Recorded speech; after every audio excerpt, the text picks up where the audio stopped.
একটা দুর্যোগ বা একটা দুর্ঘটনা ঘটলে একজন রাজ্যের প্রশাসকের কী ভূমিকা থাকা উচিত সেটা শিখতে হয়। আজকে যখন এই প্রতিবেদন পেশ করছি তার বেশ কিছুক্ষণ আগে তারাতলায় একটা নির্মীয়মান গোডাউন সেটা ভেঙে পড়ল এবং মর্মান্তিকভাবে 5 জন মানুষের মৃত্যু হলো। প্রায় 20 জন মানুষ হসপিটালে ভর্তি হলেন। 3 জনকে গ্রেফতার করা হলো।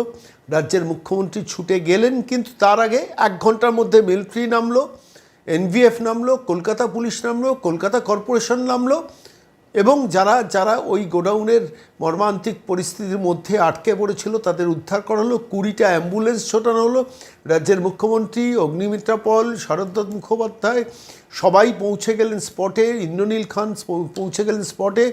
স্মিতা পাণ্ডে, কলকাতা কর্পোরেশনের যিনি প্রশাসক, তিনি পৌঁছে গেলেন স্পটে। কলকাতা পুলিশ এন্টায়ার ফোর্স নেমে একটা দুর্যোগকে কিভাবে মোকাবিলা করতে হয় কলকাতা আজ দেখলো। আজকে আমি এই প্রতিবেদন পেশ করছি যখন আমার খালি মনে পড়ছিল 26শে জানুয়ারি 2026 নাজিরাবাদ, আনন্দপুরে, আপনারা জানেন, যেখানে একসঙ্গে 28 জন মানুষের পুড়ে মৃত্যু হয়েছিল। তৎকালীন মুখ্যমন্ত্রী ছিলেন রাজ্যের মমতা বন্দ্যোপাধ্যায়।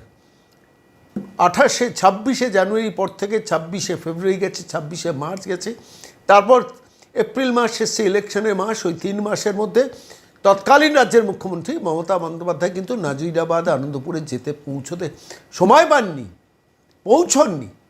আর এখানে দেখুন, রাজ্যের বর্তমান মুখ্যমন্ত্রী শুভেন্দু অধিকারী স্পটে পৌঁছে গেলেন, মনিটরিং করলেন এবং দ্রুত ব্যবস্থা নেওয়ার সমস্ত উপকরণ তৈরি করলেন, মিলিটারিকে পর্যন্ত নামিয়ে দিলেন। আমি শুনছিলাম রাজ্যের বর্তমান মুখ্যমন্ত্রী বলছেন যে আমাদের তো কোনো ইগো নেই, মানুষকে বাঁচানোটাই প্রথম কাজ। সঙ্গে সঙ্গে দ্রুত ওই রকম নির্মীয়মান অত বড় একটা গোডাউনের শেড ভেঙে পড়েছে, এই দুর্ঘটনায় মিলিটারিকে নামানোর জন্য এই রাজ্য সরকারকে দ্বিতীয়বার ভাবতে হয়নি। এটাই তো প্রশাসন, এটাই তো অ্যাডমিনিস্ট্রেশন। গত 15 বছর যেটা মমতা বন্দ্যোপাধ্যায় ভুলে গিয়েছিলেন যে মিলিটারি নামাবো তাহলে তো রাজ্যের ক্রেডিট ডিসক্রেডিটের ব্যাপার এসে যাবে। রাজ্য প্রশাসন পারল না, মিলিটারি এসে সামলাচ্ছে। ভাবতে হবে, আমি বলছি বাংলার মানুষকে ভাবতে হবে অ্যাডমিনিস্ট্রেশন কীভাবে চালাতে হয়। শুভেন্দু অধিকারী দেখালেন। আমি আজকে যখন এই প্রতিবেদন পেশ করছি ততক্ষণে 3 জন গ্রেফতার হয়ে গেছেন। 1 আগস্ট পর্যন্ত সমস্ত নির্মীয়মান যেসব কনস্ট্রাকশন কলকাতায় হচ্ছে সেগুলো অডিট হবে, কিন্তু 1 আগস্টের পর তারপরে কনস্ট্রাকশন হবে। কোনো কনস্ট্রাকশন এখন কলকাতায় হবে না, সিদ্ধান্ত নিলেন রাজ্যের মুখ্যমন্ত্রী। শুধু তাই নয়, মুখ্যমন্ত্রী ফিরে এসে নবান্ন থেকে প্রেস মিট করলেন এবং বিকেলবেলা সন্ধেবেলা পৌঁছে গেলেন স্পটে। চিফ সেক্রেটারি, হোম সেক্রেটারি পৌঁছে গেলেন। হসপিটালে থাকলেন ডক্টর শরদ্দত্ত মুখোপাধ্যায়, সেখানে পৌঁছে গেলেন রাজ্যের মুখ্যমন্ত্রী শুভেন্দু অধিকারী। প্রত্যেকটি বেডের পাশে যারা যারা আর্ত মানুষ তাদের পাশে গিয়ে দাঁড়ালেন এবং ওদিকে কলকাতা পুলিশ গ্রেফতারি শুরু করলো যারা যারা এই অবৈধ কনস্ট্রাকশন নির্মাণের মধ্যে সংযুক্ত ছিলেন। আমি বলছি এটাই অ্যাডমিনিস্ট্রেশন। আনন্দপুর, নাজিরাবাদে 28 জন মানুষের মর্মান্তিক মৃত্যুর পর মমতা বন্দ্যোপাধ্যায় যাননি স্পটে। আর এখানে তারাতলায় এন্টার টিমকে নামালেন, এন্টার ক্যাবিনেটকে নামালেন, পুলিশকে নামালেন, এনভিএফকে নামালেন, মিলিটারিকে নামালেন। কোনো ইগো রাখলেন না। দুর্যোগ যখন আসে তখন কোনো ইগোর ব্যাপার নেই, এটা প্রশাসনে, আমরা প্রশাসনকে বারবার মনে করিয়েছি গত কয়েক বছর ধরে। রাজ্যের তৎকালীন মুখ্যমন্ত্রী বারবার দেখেছেন যে মিলিটারি নামলে তো আমার ক্রেডিটটা চলে যাবে। তাই যখন দুর্যোগ এসছে, যখন একটার পর একটা ঝড় এসছে, তখন মিলিটারিকে নামাতে অনেকটা সময় ব্যয় করেছেন। কোনো কোনো ক্ষেত্রে মিলিটারিকে নামানিনি। কেন নামাবো? আমার ক্রেডিটটা চলে যাবে। এটা ক্রেডিট ডিসক্রেডিটের ব্যাপার। আজকে চোখে আঙুল দিয়ে দেখিয়ে দিলেন কিন্তু বর্তমান রাজ্যের মুখ্যমন্ত্রী শুভেন্দু অধিকারী। অত্যন্ত মর্মান্তিক এই দুর্ঘটনায় 5 জন সহনাগরিককে আমরা হারালাম, কিন্তু একই সঙ্গে পাশাপাশি চোখে আঙুল দিয়ে দেখিয়ে দেওয়া হলো যে অ্যাডমিনিস্ট্রেশনটা কীভাবে চালাতে হয়। মুখ্যমন্ত্রী ছুটে গেলেন, একাধিক মন্ত্রী ছুটে গেলেন, মিলিটারি নামলো, নিজে সন্ধেবেলা হসপিটালে পৌঁছলেন, চিফ সেক্রেটারি, হোম সেক্রেটারিকে স্পটে পৌঁছে দিলেন। এই রাতে, গভীর রাতেও যখন উদ্ধার কার্য চলছে, আলো জেলে যতক্ষণে সবাইকে উদ্ধার করা হবে, প্রত্যেকটি মানুষকে জল, অক্সিজেন ভেতর দিয়ে পৌঁছানো, সমস্ত কাজটা সংগঠিত করলেন একজন রাজ্যের প্রশাসক, রাজ্যের মুখ্যমন্ত্রী। সেটাই তো প্রার্থিত, সেটাই তো কাঙ্ক্ষিত। শুভেন্দু চোখে আঙুল দিয়ে দেখালেন দুর্যোগ এলে কিভাবে সামলাতে হয়।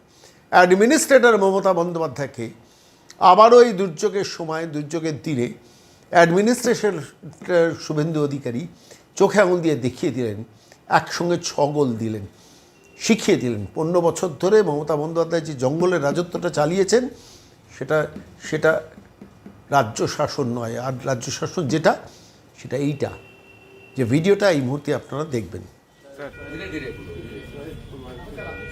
बिहार का कहाँ का रहने वाला मुंगेर कितना दिन आया उधर किया है আর 20 জনকে এখানে অ্যাডমিশন দেওয়া হয়েছে, তার মধ্যে দুটো ক্রিটিক্যাল আছে। এখানে স্বাস্থ্যমন্ত্রী, স্বাস্থ্য বিভাগ, ডক্টরসরা তারা চেষ্টা করছেন। 18 জন আউট অফ ডেঞ্জার আছে, 2 জন ক্রিটিক্যাল আছে, আর 5টা ডেথ এসছে। ম্যাক্সিমামই বিহার থেকে লেবারদেরকে আনা হয়েছিল, মুঙ্গের এবং অ্যাডজয়নিং এলাকা থেকে। আমরা বাকিটা যা যা করার করছি। এখন আরও কিছুজন আটকে থাকতে পারেন।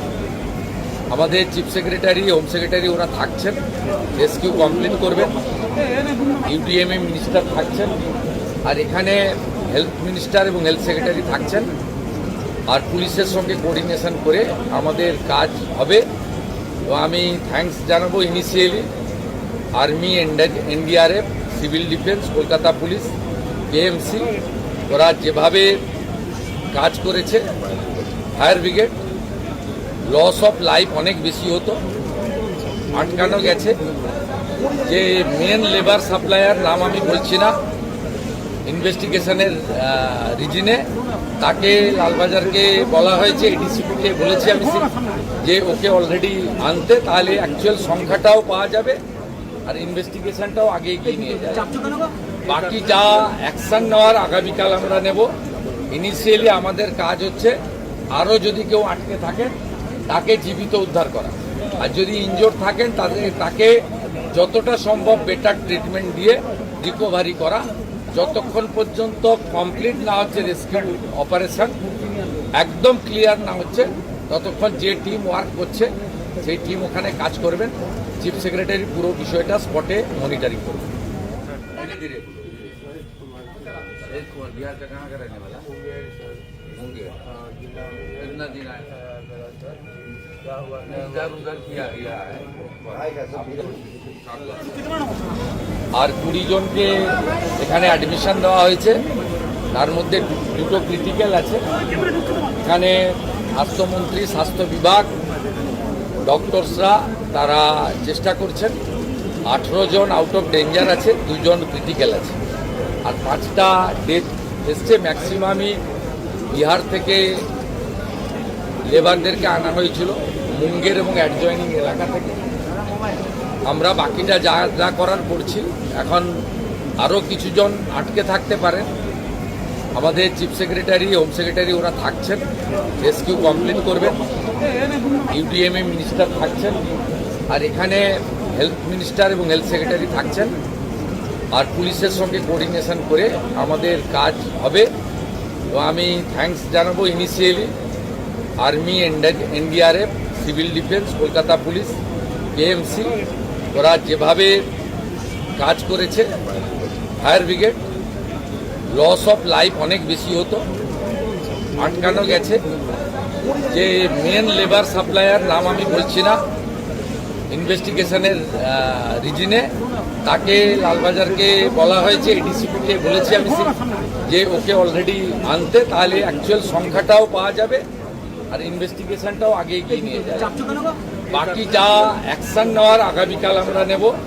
ইনিশিয়ালি আমাদের কাজ হচ্ছে আরও যদি কেউ আটকে থাকেন তাকে জীবিত উদ্ধার করা, আর যদি ইনজোর্ড থাকেন তাকে যতটা সম্ভব বেটার ট্রিটমেন্ট দিয়ে রিকভারি করা। যতক্ষণ পর্যন্ত কমপ্লিট না হচ্ছে রেস্কিউ অপারেশন, একদম ক্লিয়ার না হচ্ছে, ততক্ষণ যে টিম ওয়ার্ক করছে সেই টিম ওখানে কাজ করবেন। চিফ সেক্রেটারি পুরো বিষয়টা স্পটে মনিটরিং করবেন।